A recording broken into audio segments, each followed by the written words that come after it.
everyone, thank you for tuning in. I'm your instructor Joy. Let me first play a tune for you.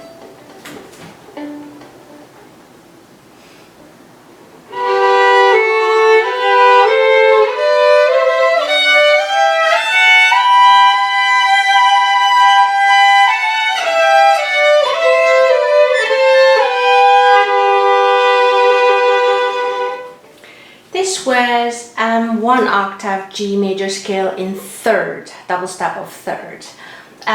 Thank you very much for your continued support. Thank you for coming to my YouTube channel. Thank you all with your kindness, donations, sending me kind questions, comments here, also booking lessons with me. I really appreciate. So a subscriber was wondering about this scale of third, especially in descending, how one could connect fingers. Whether lifting up of fingers while shifting was okay. If not, what the solution would be. Very good question. Regardless whether it's double stop or single notes, when it comes to shifting, it is crucially important to know which one is guiding note or which one is guiding finger. So let's say if we go simply from first position, 1, 2, to first finger to the third position with the first finger. The first finger would be the guiding finger. So, well, as you notice, there's always a certain finger present on the string.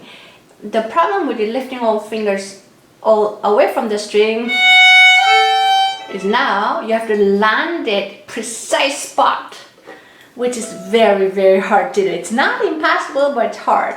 By gliding, by staying on the string, we're raising our chance higher to be in tune, because we can just stop precisely when here in tune. Now, whereas when I have to drop, not impossible, but it's hard because you have to land it in precise dot. Same thing goes when it comes to double stop, whether it's ascending or descending. Now, how do we know which one to connect? So we're playing 1, 3. I'm playing G major scale, so 3 and 1. Next one, 2 and 4. Now I'm shifting to 1 and 3 again. 2 and 4. Or 1 and 3 again. On and on like that. It depends where the important note is. So in this case, I'm playing G major scale. The G major scale is in the bottom note.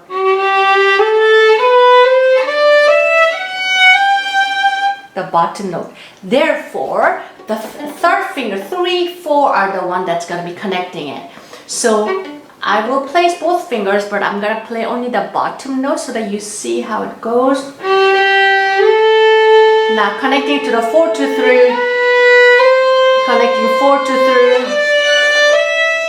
Now connecting 4 to 3. Same thing. 3 to 4. 3 to 4. 3 to 4 again. This part note. Yeah.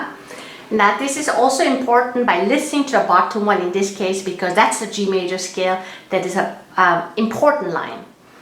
It's not always the bottom note that's important. Sometimes the top note is important. Often it is actually. In that case, you would connect it rather 1, 2, 1, 2. So I'm gonna do it as though I'm playing the upper one important. So 1, 2.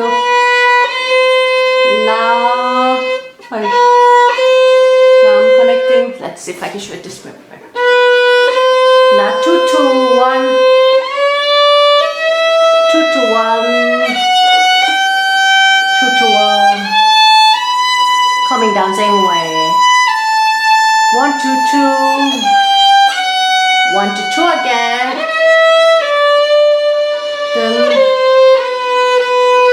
So you get the idea. But I am not doing that one because the melody, which is G major scale, is in the bottom. So therefore I connect 4 to 3, 4 to 3 again.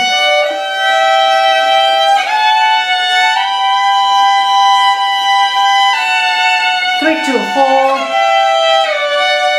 3 to 4, 3 to 4 again.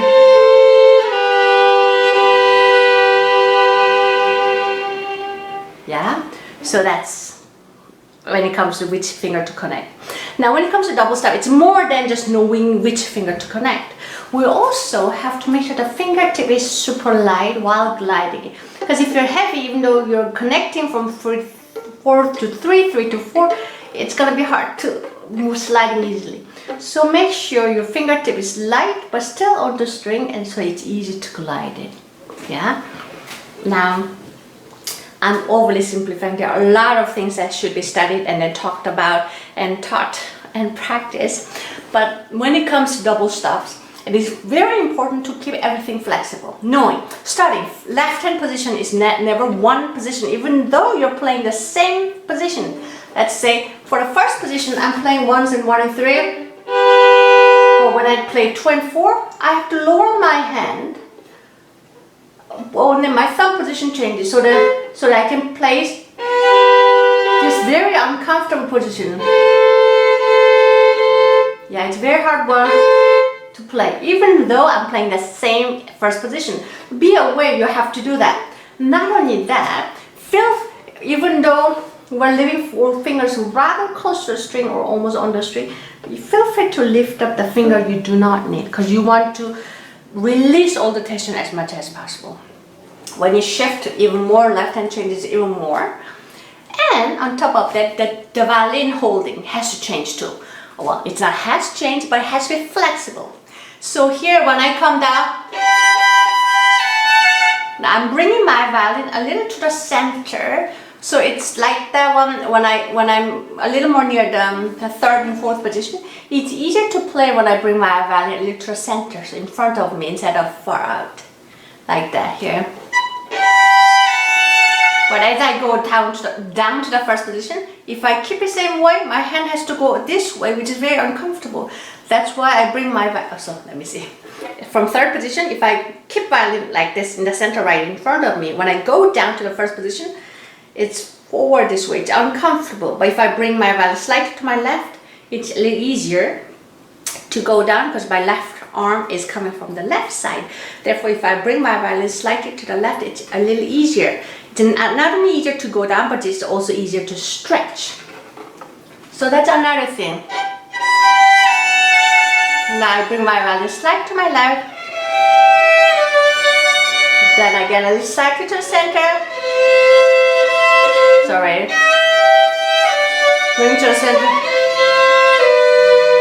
To the left again. Of course, I'm exaggerating a bit. We don't move this much. The movement is very little.